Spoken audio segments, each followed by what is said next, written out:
What is up, guys? This is Mateo's 2020 Politics here, and I wanted to give out the rewards to the debaters of Night 1 and Night 2, and,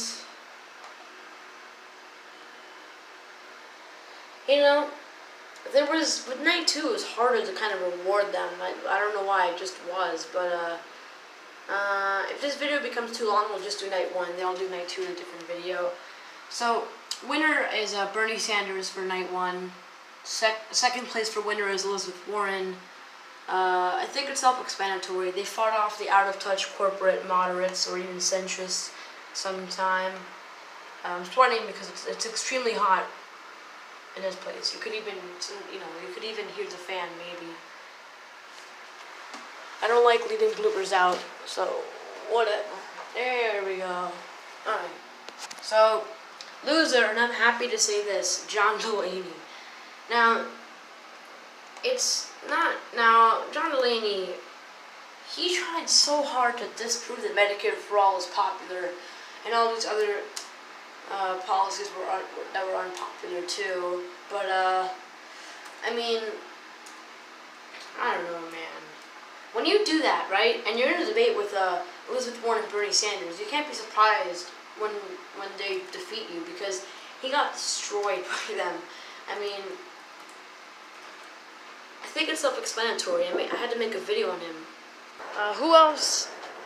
If we get a second place loser for the debate, I would say it's probably John Hickenlooper, because John Hickenlooper, he wasn't as aggressive as Delaney, because he was just like Delaney, except weak and tired and all, like, you can't call him tired. He's always like, he's got the energy of a bag of peanuts, just like Michael Bennett. It's kind of annoying.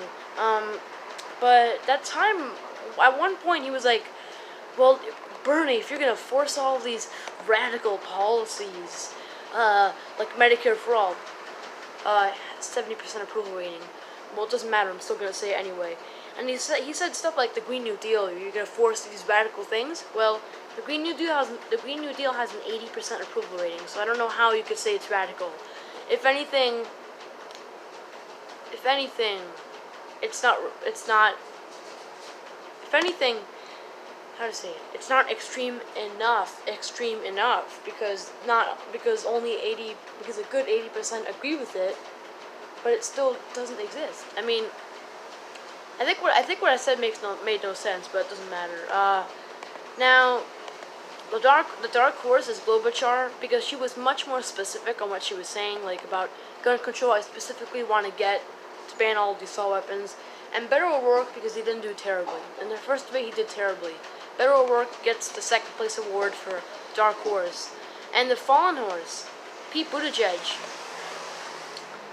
It's because the second half he was fine. First half, he just, he never really answered questions. He was really bad at doing that. He had some pretty bad moments, honestly. So quick summary. Winner is Bernie Sanders. Second place is Elizabeth Warren. Loser is John Delaney. Second place for loser is John Hickenlooper. Or I'm just going to call him Hickenballs. I don't know. Whatever is quickest to say. The dark horses are Klobuchar and Beto O'Rourke, and the fallen horse is Pete Buttigieg. So now for night 2, the winner is, and I really don't want to say this, Cory Booker. Now all the media was saying it, and I do agree. Honestly, he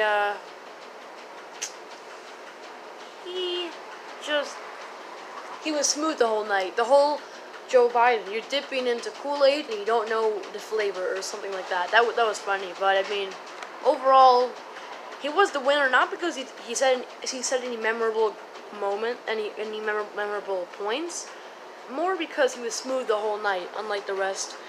Second place winner, and this is a very controversial choice, Bill de Blasio. Now I get it. When we got the whole Eric Garner, the police officer choking the black man who was selling weed, I believe, he did have a fault there. But overall, he was very smooth, and not just smooth, but he showed the viewers that he was focusing on working people. He kept mentioning helping the working people, taxing the rich. He even said one time, I'm going to tax the hell out of the rich to help the working people. He always referred to them as the working people, so I mean, that's pretty good, pretty solid. There's my dad, by the way. I don't know if you just saw him. Figured out of the frame or something. Yeah. The Dark Horse, which is basically the person that you didn't expect to do so well. Joe Biden. He was the loser of the last debate, but this time he said he's going to be much more aggressive, and indeed he was much more aggressive, and simply that made him do better. I don't have to explain anymore. Loser. Now, the loser, I don't think anybody did poorly. I think we all did a pretty good, decent job, but Michael Bennet has to be the loser, because he has less, just like John Hickenlooper, Michael Bennet has less energy than a bag of peanuts. He has, and he isn't even that old, okay? He's like, you could still have some energy in there, but he's kind of like a turtle. Turtle Bennett or something like that, because Michael the Turtle, I'll just call him that. He has like a lack of energy that when he speaks you get bored. You're just like, he goes like this. I'm trying to get his lips. You can't do that, man. You know what I mean? Like this is the most energized he can get. Look, this is wrong. That's not good. That's the most energized. That's the most energized he can get. He didn't say anything memorable, and I really despise these candidates who decide to run when they're in like 0% in polling, when they are running a no clear message, and when they're just uninspiring. Because then you realize they have to be kind of dumb. You have to be kind of dumb to run like that, because there's no clear motivation for you to run. You know what I mean? But I mean, what else? Fallen horse, which is a term I invented. Basically, the dark horse, but like they went downhill. Kamala Harris. I mean, for the first time she was a winner, I was like, oh man, if we thought she kicked butt in the last debate, now she's like a god. All right, she's a goddess. But in the second half,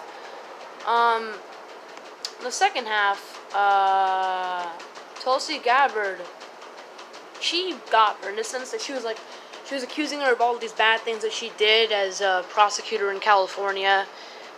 Kamala Harris, her response to these accusations, such as locking up non-violent drug offenders, her response was, "Look, I liked what I did as prosecutor. It was fun. It's a good lesson to most people."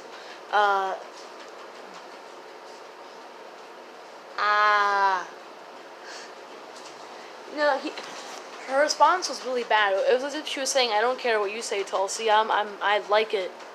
It's as if she was spaced out when she was speaking. Yeah, guys, thanks for watching this video, and bye.